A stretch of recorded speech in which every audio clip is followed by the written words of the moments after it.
couple of minutes late because, fun times, I cracked my screen and then it took a couple minutes to get it to work. Can you hear me?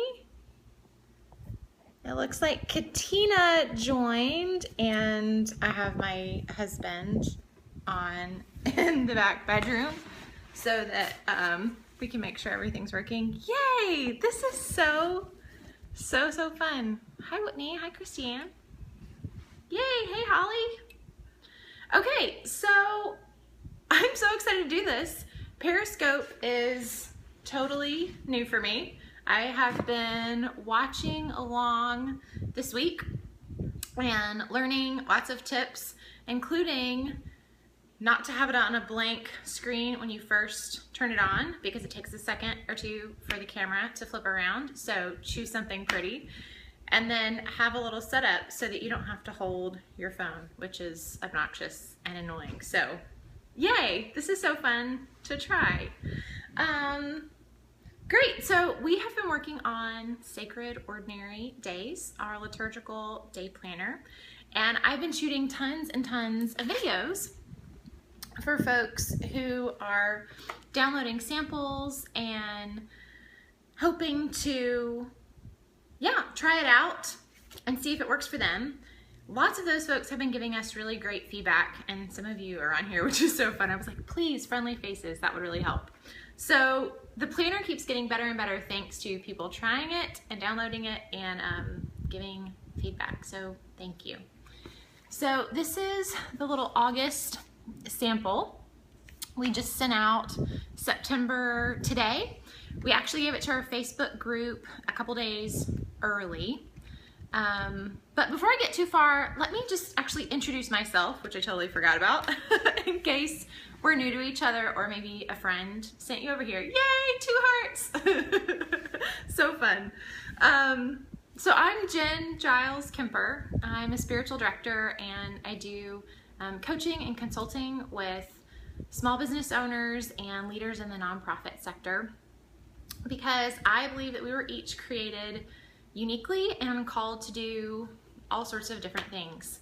And for that to happen, that means that we need to hone our skills. But the problems that I keep seeing is that so many people who are so clearly called and so clearly gifted either can't quite figure out how to do what they're doing without getting burnt out or in a sustainable way, joyfully, all that stuff. So my 3 goals when I'm working with folks is to help them discern and then do the work that they were called to do effectively, joyfully, and sustainably. That 3rd piece is super important to me. So one of the things that I work with people a lot on is finding life-giving rhythms and practices, which makes a lot of other stuff possible, right? The other thing that has been huge for me personally is learning about the liturgical calendar and the lectionary. I had never heard of it until I guess my 2nd year as a student at Baylor, which has been quite a few years ago. But it's totally new for me. I grew up in the Baptist church, and not a lot of Baptist churches are liturgical. Guys, it has completely changed my life. Following that yearly rhythm of the church calendar, the liturgical calendar, obviously I knew that there was Christmas and Easter. Most people who grew up in church know those things. And I had heard Advent and Lent, but I had no idea that there was this whole procession of seasons and that they each year cycled back around. I didn't know that there were colors associated and scriptures associated and all that stuff. So discovering it was such a gift to me that I wanted to do everything I could to put it in more people's hands. The other piece of the puzzle was that discovering it and learning it and living into it took a lot of work. It was a lot of layers for me to put all that together. And frankly, putting this planner together has proven to me once again how complicated, confusing, conflicting voices there are on things. And so we wanted to create a simple place for you to go every single day to cultivate those life-giving practices and rhythms. So tonight what we're going to do is walk through how I approach the weekly plan page and the Sunday page. So each weekly plan page is on the left there. I don't know, can you guys see? Maybe write in if it's clear. And then across from it is, yay, thanks. Okay, thanks, Christiane. Yeah, across from that is the Sunday page. So if you have, Grant says kinda, the way that you can actually see it even clearer than I can get it even on my best Periscope moment is to actually go to my website. Jen Giles Kemper, thanks what she says blurry on her phone. Yeah, go to jengileskemper.com and you can actually sign up for our email newsletter and you will get one automatically. And Haley, my designer, and I just set up a really fancy like join, get this thing for free, and she created this really gorgeous graphic for it. So if you haven't seen it or haven't gotten a sample, that's the place to go. We try to make it extra easy and extra beautiful from start to finish. So on the weekly plan page, there is a prayer at the top, and the one that we've got for today, it says, "We may ignore, but we can nowhere evade the presence of God. The world is crowded with God. God walks everywhere incognito, and the incognito is not always hard to penetrate. The real labor is to remember, to attend, in fact, to come awake, still more to remain awake." Okay, let me know if that has been your experience at all. That's from C.S. Lewis. Always lots of good things to say if you listen to that guy. And then below that, we have the weekly lectionary. And we have used the Revised Common Lectionary. And right now it is still a little bit blurry. Year B, and the daily office is year 1 right now. So that starts every year with Advent and goes through the end of Ordinary Time. Advent this year will begin on November 29th, which is a Sunday, and then go through about the same time next year. So it's a full year rotation. So the weekly lectionary passage is on a 3-year cycle. So if you belong to a church that follows the weekly lectionary, or if you follow it in your own reading, you will work your way through almost all of Scripture every 3 years. How cool is that? And not only are you working your way through Scripture, which can be good all by itself, of course, but you're working your way through Scripture with the church throughout history, beyond denominations, and all over the world. That's amazing. That's amazing to think that you're reading the same passages, and not just the same passages, but the same passages together. I know, it is very cool. As people all over the world, it blows my mind, and I am so glad to have gotten this resource, to have stumbled upon it, which of course it is ancient, it's just new to me. And by new I mean I've been using it, well, like I said, since my 2nd year at Baylor, which has been 10, 12 years ago, something like that. So each weekly lectionary passage has 4 passages. There's a first reading, which is usually Old Testament, a psalm, a second reading, which is usually New Testament, and then a gospel. Okay, and so for those of you who are new to Periscope, I'm seeing a couple of hearts pop up, which is very fun. The way that works, if you're new, is you just tap your screen, and I usually go like this when I'm listening to somebody. Yeah, there you go. And they just pop up. I think they're an ego rub for a lot of people. I just think it's fun and funny. So no pressure for hearts, but in case you're wondering how it works, that's how it works. Okay, so then you've got the weekly lectionary there. Now, I know some folks who will just chew on these passages every day for a whole week. It is so fun, the little hearts. They'll chew on these same passages every day for a whole week leading up to Sunday. Obviously, if you're teaching or preaching from them, that's sort of a normal way to approach it. But I know for me, that has also been the way that I have approached it over the years, because there's so much there. I mean, there's so much in each passage. And then I think it's so interesting to think about whomever compiled the lectionary, why they chose those passages to go together and what they might say to one another. And then, of course, you take into consideration what's happening in the world right now and what that may have to either say to or hear from the passages. So lots to chew on just in those 4 passages. And that's in the weekly plan page. And then there's also the reflect and reset portions. Sorry guys, I'll get the hang of holding stuff up, I suppose, or maybe learn not to. I'm not sure. So yeah. My weekly practice is each Sunday afternoon, either after nap and before dinner, if I'm being honest, or actually a lot of time it's now after dinner, but before, you start hitting the sleepy mode. And I will kind of go through and quiet our house. By that, I don't mean that I'm actually like turning things that are noisy off. I just mean I'll go through and straighten the pillows on the couches, fold the blankets, straighten all of the towels in the bathrooms, make sure our bed is extra made.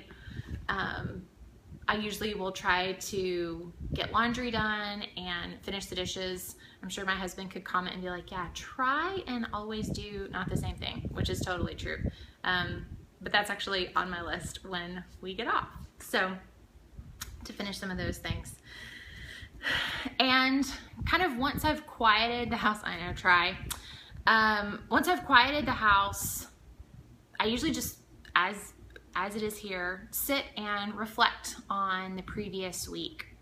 There are 6 kind of areas of life that I have found I keep coming back to and need that constant, reflection on to keep in balance with one another. The first is spirit.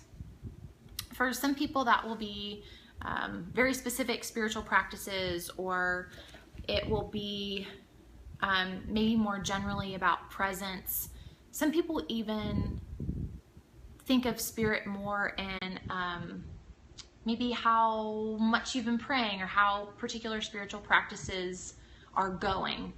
So you can interpret that however makes the most sense for you and is the most life-giving for you. Then body. For me, I think about both nutrition side of things and kind of working out, moving my body side of things. But I also think about, when I'm anxious, I carry that in my body. It's very physical. And I know if Whitney is still on here, she is one to listen to and learn from, and how the body is related to the spirit. And I'm hoping that I'll get her to share some with us sometime soon. But in terms of the body, that's also a chance for me to check in and see, like, are my shoulders really killing me? Is my lower back really hurting? Am I sore? Have I been really sick? To just kind of check in from head to toe. Yeah, I thought you might, Whitney. Check in from head to toe and just notice your body. If that's not a practice that you have regularly, it may be something worth incorporating. And then mind. That's another one for me that, depending on the week, I kind of interpret differently, depending on what makes the most sense. But I know that for me, there are weeks that I am very naturally present to the people around me. I listen well, I'm all there, I'm not in my head or easily distracted. I'm not prone to kind of wandering thoughts. And then there are weeks that none of that is true, and I am definitely prone to wandering thoughts. I don't seem to be able to stay fully present and fully paying attention to save my life. And I'm just very, very easily distracted all week.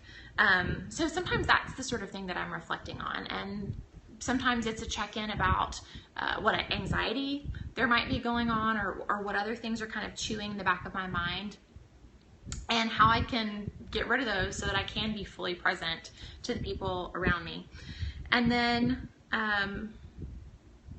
yeah, and then sometimes it's about what I'm thinking about more specifically, or what I've been reading, or if I notice that every time I try to pray, I go up in my head. And we'll talk about that another time. But there's a place in prayer that's about words. And then there's a place in prayer that is deeper than words, greater than words, that words couldn't even come close to touching. Have you guys had that experience that there's a place in prayer that only silence can get you to, and only quieting your mind and your heart and stilling your body can get you to? And so if I find that I cannot get to that place in prayer, that's the sort of thing I check in on a weekly basis before everything gets too far gone. You know what I mean? Oh no, I kicked my table here. All right, so then the next one is relationships. Grant and I don't have any kids yet. And so in terms of on the home front, he is the main relationship that I am checking in on. If we've spent quality time together, if we've had fun, if we've had several days that maybe just felt off, like we just were not communicating well. Those are the sorts of things I reflect on. We have also had the great joy and challenge, to be honest, of having my parents be in process of moving to the Waco area, which we prayed for and begged them to do for a really long time, and they are now in the process of doing. But gosh, moving takes a lot of work and energy, and sometimes from lots of people. And so that's another relationship that I'm constantly checking in about, the one with my parents. We also have had almost all of our really close friends, in fact, all of our really close friends in Waco, move away over the last 3-4 months. So we have lots of friends, but we don't have that inner circle here in town at the moment. And so that's another thing that we are really hoping to cultivate and being intentional about cultivating. And so that means inviting a lot of people over for dinner or meeting people for drinks. It means me being more intentional about getting to workout classes where I'm around other human beings. And another huge relationship that's been in my life lately has been working with my designer. I have never had an employee, and frankly, I've never really had a boss for any period of time. And so being in that leadership role is super challenging and stretching me a lot. Just lots of things to learn and check in about. Then I have home.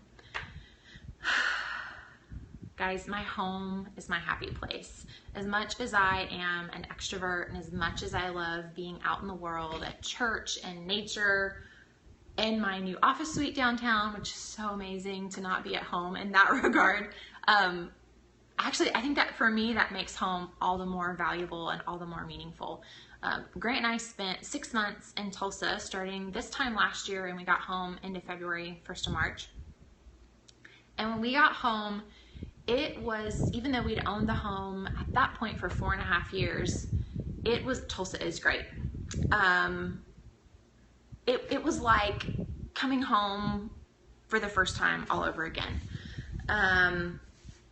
And we realized that we were in a different season of our lives than we were when we bought it. And so it was time to add some new paint to the walls, freshen things up, rearrange some furniture, sell some furniture, buy some furniture. I also have a pretty high need for change, and so it was my way of not wanting to buy a new house or trying to temper fleeting thoughts of, hey, wouldn't it be fun to buy a new house? No, we don't have time or energy for that right now. But for me, checking in about home is about what we've been doing to share it with other people, if it has really felt like a hospitable place, not only for other people this week, but for us before work, for us after work, for us if I end up working from home for the day, how meals are going, how Grant and I's responsibilities are going, and then work. And I know that there are some folks who are students who've been interested in the planner. And so I would say that if I were using it as a student, I would probably put school right there where the work category is. But again, that's a time for you to check in, like, is work going like you would want it to go? Is it life-giving? Is it peaceful? Do you feel like it's actually using the gifts and the skills and the talents that you have to offer, or what could you do to tweak that? And so reflect and then reset. How do you want to change things this next week? I know that there are times that I am just feeling really hungry to be around people, and so I will invite different people over for dinner 3 nights in 1 week. And then usually on a week like that, when I'm doing the reset, I'm like, okay, next week, fewer dinners with other people, more dinners just Grant and I, or maybe we eat out or meet people. Find that balance. I'll be honest, lately, almost every single week when I've done this check-in, the body one has been like, oh, I still have not gone walking more than once this week, and I still have not made it to my most favorite group fitness class, which is called Refit. They're also on Periscope, and they're a ton of fun. You can follow along with them on YouTube, on Periscope, as I mentioned, and you can actually get their classes live streaming even if you're not in Waco. So again, we'll talk about Refit another day. But yeah, so that's how I use the weekly plan page. And then I use the area at the bottom. There's just some white space. Sometimes I'll put in a prayer that was read that day in church, or a passage of scripture that's just been ruminating with me, maybe one of the lectionary passages that I just really want to write out the words to, or other kind of things floating around in my mind. Then on the Sunday page looks like all of the other weekday pages. And so at the top there is a line from Common Prayer. And so just so you know what that's about, that is from this book right here, Common Prayer, A Liturgy for Ordinary Radicals. And it was edited by Jonathan Wilson Hartgrove, Shane Claiborne, and Enuma Okoro. They are all a part of a movement called the New Monastic Movement, and you can find out more about that at thesimpleway.org, or if you just Google New Monasticism. They all share their lives and homes and churches with people in a way that's pretty radical compared to what a lot of us do. And from the experience of sharing their lives and homes with people in that really up-close, personal, meaningful way, they found that they kept trying to go back to the resources that the historical monastics, and current monastics for that matter, put together, cultivated, which is the lectionary and the liturgical calendar. But they, like I, found that it was really difficult to get everybody on the same page, and that some of the resources were tricky to use. And so what they did was they kind of drew from a bunch of different denominations and traditions and resources and put together a book that is really clear and really clean and really simple, and that each day has its own page. So this book is just a 1-year cycle, but each day there is one refrain that gets repeated throughout that day's liturgy. And so the line that gets repeated is the one that we have put in there at the top. And then we've got the daily office.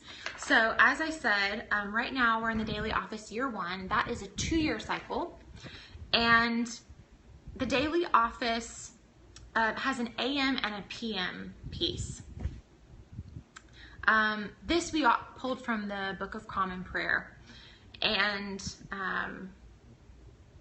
this is one that I have had a really hard time jiving with and flowing with, but have really wanted to incorporate into my daily practice. And so that has been a big part of the heart of this planner, is to make this stuff easy to find, easy to use. So this daily office piece is quite a challenge, surprisingly, because there are holidays and other things. Okay. My sweet engineer, here, you should just show me your sign.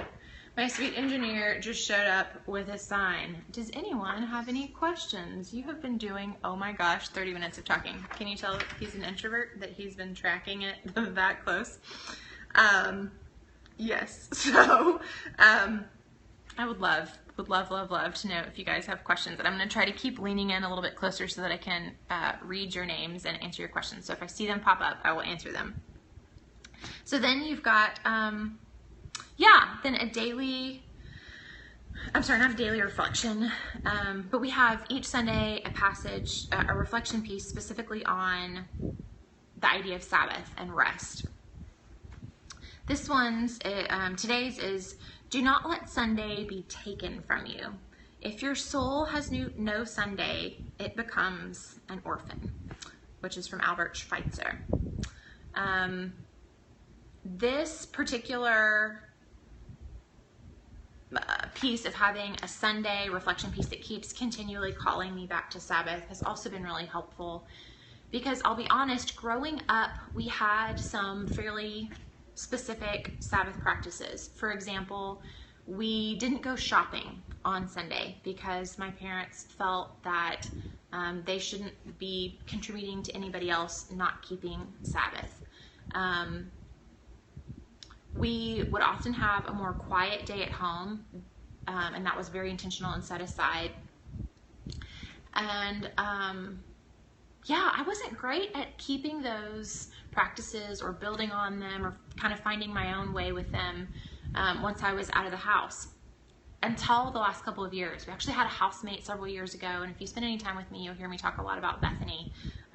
She's such a dear friend and such a gift. She's taught me so many things, but one of the things that she is very intentional about is her own Sabbath practice. And I'll be honest, while she lived with us, I pushed back a little bit, not externally, but more internally. I just thought, like, gosh, it makes Sabbath a lot of work if you have certain things that you never do on Sabbath and certain things that you only do on Sabbath.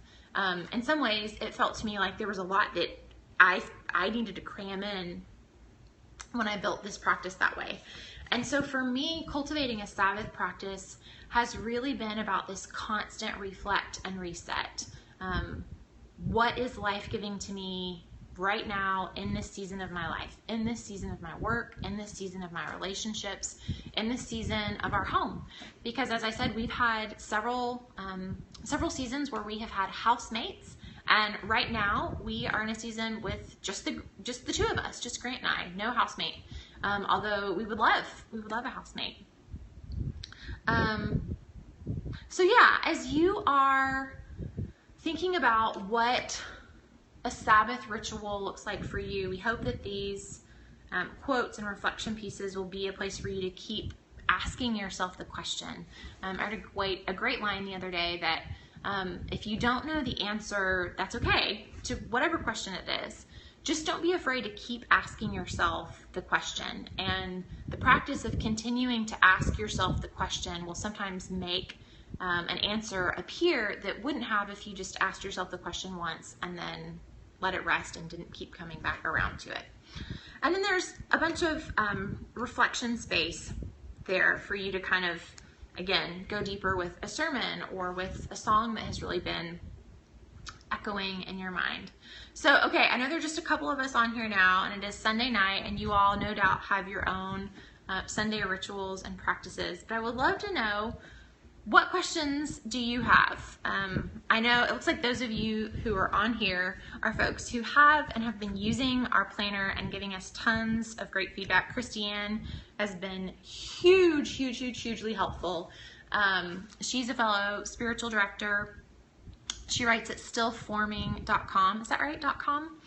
And she and her husband, Kirk, actually recently started working and sharing resources together, whereas Still Forming has been her space for a while. And so it's been neat to see how that partnership has emerged and is emerging in their work. What do you think, guys? I think later this week we'll do another scope and I'll go through how I use the daily pages. But let's just wrap it up by saying thank you for being here. This is really fun to try and play with, and we'll come back to it another time, see how it goes. Happy Sunday. Hey, thanks, Whitney. I'm glad you have the real deal in your hands too. Can't wait to have the real deal soon. Hey, thanks, Katina. Glad to see you on here. Okay, good night, guys. Sleep well.